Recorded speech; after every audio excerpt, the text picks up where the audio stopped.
Bismillahirrahmanirrahim. Hello les fanophiles. Aujourd'hui, on va parler d'assistance médicale à la procréation. Plusieurs personnes qui sont infertiles, des couples infertiles, qui sont malheureusement passés par une assistance médicale à la procréation, c'est un espoir pour ces couples infertiles pour avoir des enfants.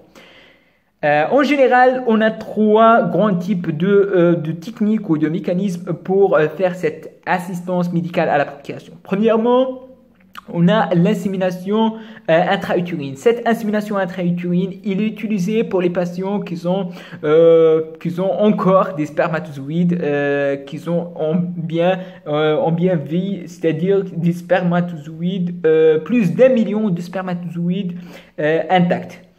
Plus d'1 million de spermatozoïdes mobiles et inséminables, on va injecter en intra-utérine.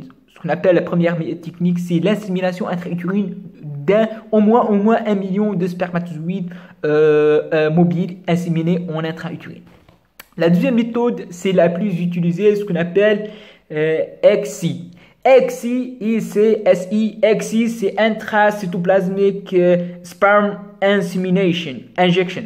Intracytoplasmic sperm injection. Intracytoplasmic ici. ECSI, c'est intracytoplasmic spermatozoid injection. C'est une technique pour injecter le spermatozoïde, le noyau de spermatozoïde par une micropipette, la tête de spermatozoïde, on va injecter dans le cytoplasme d'une ovule. C'est actuellement le plus utilisé, c'est ECSI, c'est intracytoplasmic sperm injection. Mais il y a autre technique, c'est la fécondation in vitro. La fécondation in vitro, c'est le même principe, sauf on va faire une fécondation totalement normale. On va mélanger les spermatozoïdes avec une ovule in vitro, appelée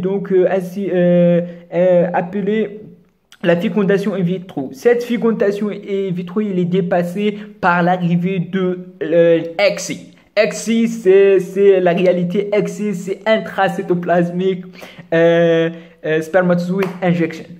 C'est le plus utilisé parce qu'on va injecter la tête de spermatozoïde dans un ovule. Après, donc, on va recueillir les spermes de mâle avec l'ovule d'une femme et on va faire cette injection par une micropipette. Et c'est l'aventure pour les couples infertiles pour avoir des enfants tout à fait normal. Et c'est ça l'ECSI, ECSI, c'est l'aventure, c'est l'espoir pour ces patients pour avoir des enfants. Et c'est fini pour l'assistance médicale à la procréation. Donc à la prochaine, Inch'Allah.